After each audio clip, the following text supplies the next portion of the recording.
কাৰ্বি আংলঙৰ নিচিনা এডোখৰ জিলাৰ পৰা গৈ পেলাই MTV ৰ'ডিছত আপুনি অংশগ্ৰহণ কৰিছে, তাৰ বিষয়ত অলপ আপোনাৰ পুৰা সম্পূৰ্ণ জাৰ্ণিটো আৰু আপোনাৰ অনুভৱটো জানিব বিচাৰিছোঁ।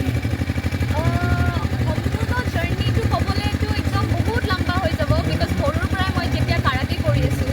তো মই অলৱেজ মানে লাষ্ট ইয়েৰ মোৰ কাজিনে মোক ক'লে যে লাইক তোমাৰ ভিতৰত মানে কি কওঁ কাৰাটেটো অলৰেডি আছে আৰু তুমি ডেন্সো কৰা, এইকেইটাও কৰা, অলপ এক্টিঙো অলপ ভাল কৰা, তেতিয়া মানে মই এনেই এক্সপ্ৰেশ্যন দি থাকোঁ বাৰু যেনেকৈ এতিয়া দি আছোঁ। চ' সেইটো কাৰণে তুমি দিব পাৰা, you can give it a shot, সেনেকৈ বুলি ক'লে আৰু।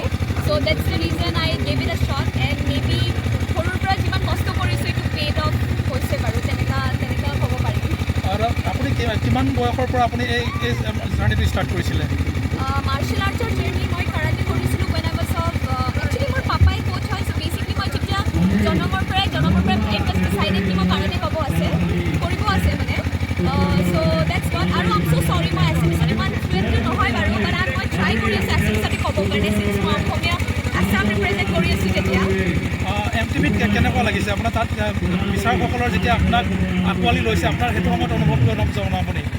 চিলেকশ্যনটো হৈ গৈছিল বাৰু, বাট এতিয়া আগত কি হ'ব সেইটো মই একদম ডিছক্ল'জ একদমেই কৰিব নোৱাৰোঁ। বাট অডিশ্যন হ'ল লাষ্ট ইয়েৰ অক্টোবৰত, ত' তেতিয়া গৈছোঁ বাৰু। তেতিয়া মোৰ বাৰ্থডেও আছিল, ত' ভগৱানৰ পৰা মই খালি এইটোৱে প্ৰাৰ্থনা কৰি আছোঁ যে ভগৱান এবাৰ বাৰ্থডে উইচটো মোৰ এইটোৱে হয় কি মোৰ চিলেকশ্যন হৈ যায়, আৰু থেংক গড মানে গ্ৰেচফুলি মানে হৈও গ'ল বাৰু। কাৰ্বি আংলঙৰ পৰা প্ৰথমবাৰ MTVত যাবলৈ আপুনি সক্ষম হৈছে, আপুনি আৰু নৱপ্ৰজন্মক আপুনি কেনেকৈ আহ্বান জনাব যে MTVত যাবৰ বাবে? বিকজ তোমালোকৰ এবাৰ মানে যদি তাতে যায় বহুতকেইটা অপৰচুনিটিজ খুলি যায়। চ' মই য়াং জেনেৰেশ্যনক সেইটোৱে ক'ব বিচাৰোঁ যে like along with studies and along with sports, explore your potential, তাকি মানুহতে গম পায় যে অসম এটা জাগা আছে, কাৰ্বি আংলং এটা জাগা আছে, তাকে অলপ স্প্ৰেড হয়, আমাৰ কালচাৰবোৰ বেলেগ হতেও দেখি পায়, সেনেকুৱা। কাৰ্বি আংলঙত আজি আপুনি বোকাজানত উপস্থিত হৈছেহি, এই কেৰাটে বিষয়ে কি ক'ব?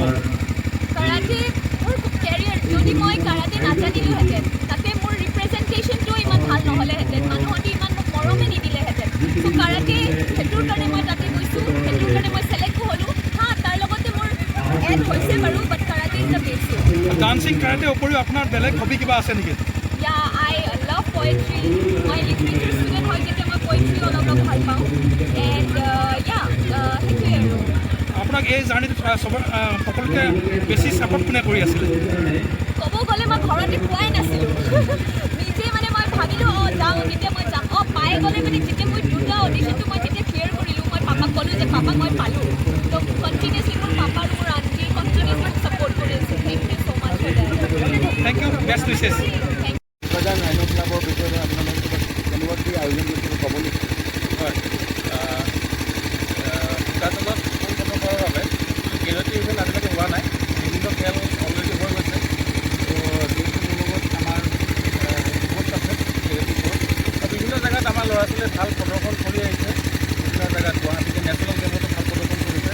ত' আমি চিন্তা কৰিলোঁ যিহেতু এটা ইয়াত কেৰাটেৰ বিষয়ে সকলোকে জ্ঞাত কৰিবৰ বাবে পোনপ্ৰথমভাৱে আমি যিহেতু ৰাইন' আমাৰ অসমৰ বিখ্যাত, ৰাইন' নামতে Bokajan first rhino' cup open championship আমি আয়োজন কৰিব ল'লোঁ।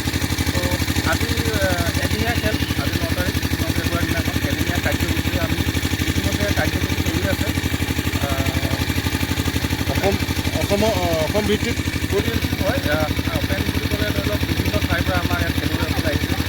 নাম ল'ব লাগিব, যিহেতু আমি কাৰ্বি আংলঙৰ হয়, কাৰ্বি আংলং বুলি ক'লে বোকাজান, ডিফু, বকলীয়াকৈ ধৰি পেলাই বিভিন্ন ঠাইৰ পৰা টীম হিচাপে আহিছে ইয়ালৈ। লগত যোৰহাট আছে, ডেৰগাঁও আছে, হোজাই আছে, গোলাঘাট আছে, গুৱাহাটী আছে, এনেকৈ বিভিন্ন জিলাৰ পৰা আমাৰ ইয়াত নগাঁও আছে লগতে। ইয়ালৈ কিমান শাখা 7 yearsৰ পৰা 30 yearsৰ বয়স গাৰ্লছ আৰু বইজ দুটা ইভেণ্টতে খেল হৈ আছে। কিমান প্ৰায় 200 প্লেয়াৰ ইতিমধ্যে নাম হৈ গৈছে আৰু খেল ইতিমধ্যে ষ্টাৰ্ট হৈ গৈছে আমাৰ 200 মান প্ৰাইজ মনি আছে নেকি? প্ৰথমবাৰৰ বাবে যিটো খেল পাতিছোঁ প্ৰথমতে আমি প্ৰাইজ মনি ৰাখিছোঁ 10